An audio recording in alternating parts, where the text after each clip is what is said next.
दोस्तों नमस्कार। दोस्तों आज हम पार्ट 4 वीडियो कंप्लीट करने के लिए जा रहे हैं। पार्ट 4 के अंदर भी हम इंटीग्रेशन कर रहे हैं, यानी कि इंडेफिनेट इंटीग्रल का कंसेप्ट कर रहे हैं। इंडेफिनेट इंटीग्रल के मैंने 3 पार्ट पहले बना दिए हैं।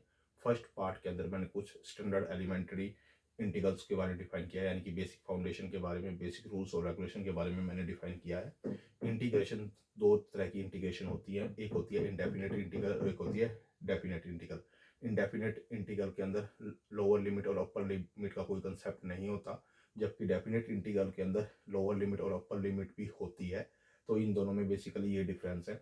आज हम जो क्वेश्चन अटेम्प्ट करने के लिए जा रहे हैं वो 5 क्वेश्चन है। इन 5 क्वेश्चन के माध्यम से आप समझ पाओगे कि किस तरह से इंटीग्रेशन को डिफाइन किया जाता है और कैसे फर्स्ट पार्ट के जो रूल्स और रेगुलेशन यहाँ पर डायरेक्ट इंप्लीमेंट हो रहे हैं। फर्स्ट ऑफ ऑल जो हमें गिवन है वो क्या गिवन है, इंटीग्रेशन एक्स की स्क्वायर माइनस में 4 अपन में एक्स प्लस में 1। फर्स्ट ऑफ ऑल ये गिवन है आपको, इसका आप डायरेक्ट इंटीग्रेशन नहीं कर सकते। इसके लिए पहले आपको डिवीजन मेथड आना चाहिए, डिवीजन एल्गोरिथम आना चाहिए। डिवीजन एल्गोरिथम हमें क्या कहता है कि जो एक्स स्क्वायर माइनस में 4 इसको डिविडेंड के रूप में रखो और एक्स प्लस 1 से इसको डिवाइड करो। एक्स प्लस 1 में जब आप इसको डिवाइड करोगे तो एक रूल होता है जो मैंने आपको, मेरी प्लेलिस्ट में जाना क्वाड्रेटिक इक्वेशन में, वहाँ पर मैंने डिवीजन एल्गोरिथम का कंसेप्ट 10th क्लास में समझाया हुआ है। उसके मैंने कुछ 20 से 25 क्वेश्चन समझाए हुए हैं, डिवीजन एल्गोरिथम को कैसे हल करते हैं और उसका आपस में क्या रिलेशनशिप होता है। डिवीजन एल्गोरिथम का क्या रिलेशनशिप होता है, जो डिविडेंड होता है, डिविडेंड किसको बोलते हैं, जो अंदर रखा जाता है इसको डिविडेंड बोलते हैं। ये डिविडेंड यहाँ आता है इज इक्वल टू, देखो कोशेंट यहाँ आता होता है और जो नीचे बचता होता है उसको रिमाइंडर बोलते हैं।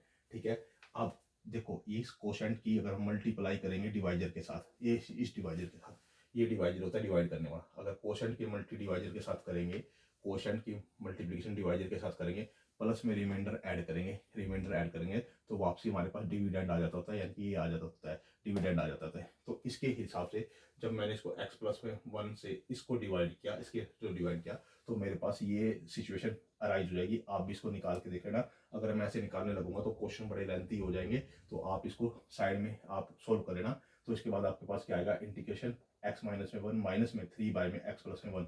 आपके पास इसको डिवाइड करने के बाद इस रिलेशनशिप से आपके पास जो इक्वेशन जनरेट होगी वो ये वाली इक्वेशन जनरेट हो जाएगी। वो हो जाएगी इंटीग्रेशन एक्स माइनस में 1 माइनस में 3 बाय में एक्स प्लस में 1। ये आपके पास आ जाएगा। अब क्या करो आप, इसका सिंगल इंटीग्रेशन, इसका इंटीग्रेशन अलग से, 1 का इंटीग्रेशन अलग से, यहाँ 1 लगा हुआ है, इसका इंटीग्रेशन अलग से। इसका इंटीग्रेशन करोगे तो क्या आ जाएगा, एक्स स्क्वायर बाय में 2। ठीक है, 1 का इंटीग्रेशन क्या आ जाएगा, एक्स आ जाएगा। और इसका इंटीग्रेशन 3 ऐसे कैसे, इसका integration log of mode of x plus में 1, इसका ये आ जाएगा, ये इसका ये आ जाएगा, प्लस में हमने सी लगाना होता है। फिर दोबारा समझो, पहले आपको ये न्यूमिनेटर को डिनोमिनेटर से डिवाइड करना है। डिवाइड करने के बाद आपके पास ये रिलेशनशिप आएगा, वो रिलेशनशिप इसकी हेल्प से आएगा। इसकी हेल्प लगाने के बाद फिर आप इनको सेपरेट अलग अलग कर लोगे, फिर इनका इंटीग्रेशन कर दोगे। ठीक है, और इंटीग्रेशन पे यहाँ जो फॉर्मूला लग रहा है, तो एक्स की पावर एन वाला, इसका इंटीग्रेशन किसके बराबर होता है, एक्स की पावर एन प्लस में 1 बाई में एन प्लस में 1। और एक और लग रहा है 1 बाई में एक्स प्लस में 1, इसका इंटीग्रेशन, तो इसका इंटीग्रेशन होता है log of mode of x plus में 1, इसका इंटीग्रेशन होता है। सेकंड क्वेश्चन क्या दे रखा है हमारे पास, इंटीग्रेशन एक्स क्यूब माइनस में एक्स स्क्वायर प्लस में 1 प्लस में एक्स माइनस में 1 अपॉन में एक्स माइनस में 1 डी एक्स, इसका इंटीग्रेशन करना है। इसका इंटीग्रेशन मेरे को सोल्व करना है। फर्स्ट ऑफ ऑल आप क्या करो, इस फर्स्ट ऑफ 2 में से, इन दोनों में से आप कॉमन ले लो। कॉमन लिया आपने एक्स स्क्वायर, तो यहाँ पर आ जाएगा एक्स माइनस में 1। फिर इन दोनों में से कॉमन ले लो, वो ले लो 1, तो 1 कॉमन लेगा, यहाँ आ जाएगा एक्स प्लस 1 एक्स माइनस में 1। तो ये दोनों में कॉमन है, ये एक इक्वेशन ये एक अलग होगी और एक इक्वेशन ये अलग होगी आपकी ये वाली। ठीक है, दोनों में एक्स माइनस में 1 कॉमन है, एक तो एक्स माइनस में 1 कॉमन आ जाएगा और एक एक्स स्क्वायर प्लस में 1 ये आ जाएगा। यानी कि इन तीनों में से, यानी इसमें से और इसमें से एक्स माइनस में 1 आ गया कॉमन और ये एक्स स्क्वायर प्लस में 1 बच गया। यानी कि इनके जो फैक्टर मैंने क्वाड्रेटिक इक्वेशन सोल्व कर रखे, जहाँ पे मैंने फैक्टर बनाने सिखा रखे, तो उसमें ऐसा मैं करता था। अगर आपको ना समझ आए तो वहाँ से भी आप देख सकते हो कि एक तो देखो इन दोनों में एक्स माइनस में 1 है, इसमें भी एक्स माइनस 1 है, एक तो एक्स माइनस 1 आ गया, दूसरा बन जाता था एक्स स्क्वायर प्लस में 1, जो बचा हुआ रिमेन ये बच जाता था। और नीचे डिनोमिनेटर में क्या है, एक्स माइनस में 1। अब एक्स माइनस में 1 से एक्स माइनस में 1 कट जाएगा, तो रह गया एक्स स्क्वायर प्लस में 1 डी एक्स और इसका इंटीग्रेशन। अब इन दोनों को सेपरेट कर दो, integration x square D x plus में 1 डी एक्स। एक्स स्क्वायर का जो इंटीग्रेशन करोगे एक्स क्यूब बाय में 3 आ जाएगा, और 1 का इंटीग्रेशन करोगे तो एक्स आ जाएगा प्लस में सी आ जाएगा। ये मेरे पास 3 चीज़ें आ जाएंगी इसकी। ठीक है, ये हमारे पास 3 चीज़ें इसकी आ जाएंगी। अब इसके बाद हमारे पास क्या है, जो थर्ड क्वेश्चन है, थर्ड क्वेश्चन के अंदर क्या है हमारा, इंटीग्रेशन एक्स की पावर 4 प्लस में एक्स स्क्वायर प्लस में 1 अपोन में एक्स स्क्वायर माइनस में एक्स प्लस में 1 और डी एक्स, इसका यानी कि इसका इंटीग्रेशन करना है मेरे को। इंटीग्रेशन करने के लिए सबसे पहले मैं इसको मैं कैसे राइट डाउन कर सकता हूँ, एक्स स्क्वायर प्लस में एक्स प्लस में 1, एक तो ये लिख सकता हूँ, और एक्स स्क्वायर माइनस में एक्स प्लस में 1 ये लिख सकता हूँ। इन दोनों की मल्टीप्लिकेशन करोगे, अगर आप इन दोनों की मल्टीप्लिकेशन करोगे तो दोबारा आपके पास यही की यही आ जाएगी। ठीक है, आप इसको कैसे कर सकते हो वो आप इसको सोल्व करके देख लो, इसको रिलेशनशिप जनरेट करके देख लो, तो आपके पास ये सारी की सारी चीज़ें यही की यही आ जाएंगी। ठीक है, फिर ये डिनोमिनेटर ऐसे कैसे, ताकि ये डिनोमिनेटर इससे कट जाए, तो मैंने इससे इसको कट कर दिया। अब मेरे पास ये रहेगा एक्स स्क्वायर प्लस में एक्स प्लस में 1। अब इसको क्या अलग अलग सेपरेट लिख लो, एक्स स्क्वायर डी एक्स का इंटीग्रेशन, फिर एक्स का इंटीग्रेशन, फिर 1 का इंटीग्रेशन। तो एक्स स्क्वायर का जो इंटीग्रेशन करोगे तो वो क्या आएगा, एक्स क्यूब बाय में 3, इसका इंटीग्रेशन एक्स स्क्वायर बाय में 2, इसका इंटीग्रेशन एक्स और प्लस में सी कंस्टेंट। ठीक है, तो ये मेरे पास आ जाएगा। ठीक है, अब मेरे पास आ जाओ फोर्थ क्वेश्चन पे।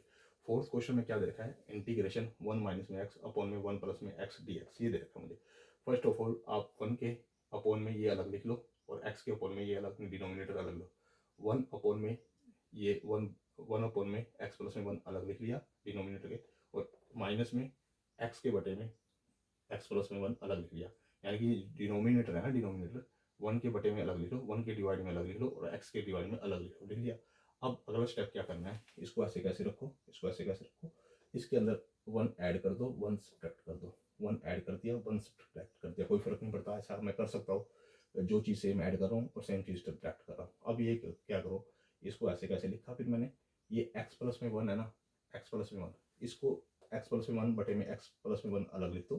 ठीक है, और ये वाला अलग लिख दो, 1 बाई में एक्स प्लस में 1। यहाँ माइनस आना चाहिए था, इसने इसको प्लस कर दिया। यहाँ माइनस आना चाहिए था, लेकिन इसने इसको क्या कर दिया, प्लस कर दिया। तो 1 बटे में ये अलग से आ गया।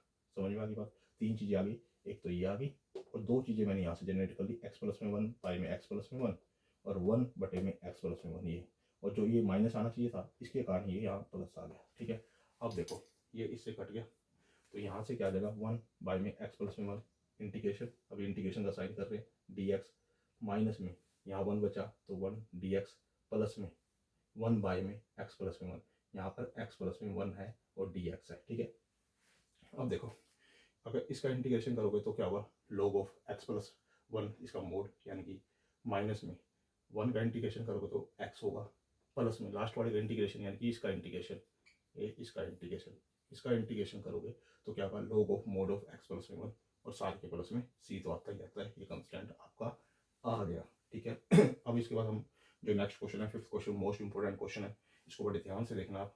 इंटीग्रेशन एक्स प्लस में 1 अपॉन में रूट 2x माइनस में 1, ये गिवन है मुझे। अब क्या करना है आपने, इसमें आपने अपनी तरफ से 2 को मल्टीप्लाई करना है, 2 को डिवाइड करना है, यानी 2 न्यूमिनेटर में मल्टीप्लाई करो, डिनोमिनेटर में 2 मल्टीप्लाई कर दो, कोई फर्क नहीं पड़ता, 2 से 2 कट जाएगा, वापसी वही का वही आ जाएगा, यानी 2 ऊपर मल्टीप्लाई कर दो, 2 से डिवाइड कर दो, कर दिया। अब क्या करो, इस 2 को आप अंदर मल्टीप्लाई करोगे, मान लो सपोज करो आप 2 को इसको अंदर मल्टीप्लाई करोगे तो क्या आएगा, 2 को अंदर मल्टीप्लाई 2x प्लस में 2 आएगा ना, तो 2x प्लस में 2, 2 को क्या लिख सकते हो आप, 2 को क्या लिख सकते हो, अगर मैं ऐसे लिख दूँ -1 + 3 तो क्या आ जाएगा, +2 नहीं आ जाएगा, ये भी रिलेशन। तो मैंने यहाँ पे जो 2 आया था, जैसे ये आया था 2x प्लस में जो 2 आया था उसको मैंने लिख दिया 2x माइनस में 1 प्लस में 3, ऐसे लिख दिया, क्योंकि 3 में 3 प्लस का लिख दिया, माइनस का 1 लिख दिया। मैंने इस 2 की चीज़ों को मैंने ऐसे करके ऐसे लिख दिया, -1 प्लस में 3 लिख सकता हूँ, कोई आपत्ति नहीं है, उसका मतलब भी वही है। वो मैंने क्यों लिखा, ताकि ये नीचे दोनों सेम बन जाए, इसलिए मैंने इसको लिखा है यहाँ पे। ठीक है, अभी तक का कंसेप्ट समझ में आ गया कि 2 से ऊपर मल्टीप्लाई, 2 से डिवाइड, 2 से मल्टीप्लाई, 2 से डिवाइड, ये कर दिया यहाँ पे। फिर मैंने जो 2 आता है यहाँ पे एंड 2x प्लस में 2 आता है, तो 2 को ब्रेक डाउन करके -1 प्लस में 3 लिख दिया, -1 प्लस में 3 लिख दिया। अब क्या करना है इसके बाद ये देखो, ये 1/2, 1/2 बाहर रखा है ऐसे कैसे, इसके बटे में ये अलग लिख दो, ये पूरा ये लिख दिया 2x माइनस में 1 अपॉन में रूट 2x माइनस में 1, इसका इंटीग्रेशन dx। ठीक है, ब्रैकेट बाहर लगानी है, प्लस में 3 के बटे में ये अलग लिख दो, ये वाला ये अलग लिख दो, 3 डिवाइड बाई में रूट 2x माइनस में 1। बात समझ में आ रही है। अब क्या करो, देखो इसकी है सिंगल पावर, इसकी है सिंगल पावर, ये है हाफ पावर, इससे इसको कट करोगे, हाफ पावर को सिंगल पावर से कट करोगे तो यहाँ हाफ पावर बच जाएगी, यानी कि 2x माइनस में 1 बच जाएगा ऊपर। जो कि मैंने यहाँ 1/2 ऐसे कैसे लिखा, और ये वाली हाफ पावर मैंने यहाँ रख दी, ठीक है। यानी कि इससे इसको काटा गया तो ये बचा, तो यही मैंने अभी यहाँ लिखा हुआ है, अभी इसका इंटीग्रेशन साइन लगाया हुआ है। प्लस में 3y में √2x-1 ये ऐसे कैसे लिखा हुआ, ठीक है। अब इनका सेपरेट सेपरेट आप इंटीग्रेशन कर दो। इसका मतलब क्या होता है, इसका मतलब होता है पावर 1/2 यानी 2x-1 की पावर 1/2। इसका मतलब यही है ना, इसका मतलब यही है। तो बाहर 1/2 बाहर ऐसे कैसे रखो, इसका इंटीग्रेशन करो, इसका 2x-1 की पावर 1/2, तो पावर में एक ऐड हो जाएगा, एक 1/2 प्लस में 1 नीचे ऐड हो जाएगा। यही मैंने लिख दिया कि नहीं लिख दिया, यही लिख दिया ना। 2x-1 की पावर 1/2 थी या 1/2 थी, तो उसमें एक ऐड कर दिया और इसी को मैंने नीचे लिख दिया। और जो इसका कोफिशिएंट होता है, इसका कोफिशिएंट वो डिवाइड में लिखते हैं, वो मैंने डिवाइड में लिख दिया, ठीक है। इसका कोफिशिएंट एक्स का जो कोफिशिएंट है वो मैंने डिवाइड में प्लस में ये 3 ऐसे कैसे। अब देखो इसको ऊपर ले जाओगे तो इसकी पावर क्या हो जाएगी, नेगेटिव हो जाएगी। मैं दोबारा समझा रहा हूँ आपको, इसकी पावर ऊपर जाके नेगेटिव हो गई, तो पावर में एक ऐड करते होते हैं और डिनोमिनेटर में भी पावर में एक ऐड करते होते हैं और साथ में कोफिशिएंट लिखते होते हैं, ठीक है। ये लिख दिया, यही लिखते मैंने।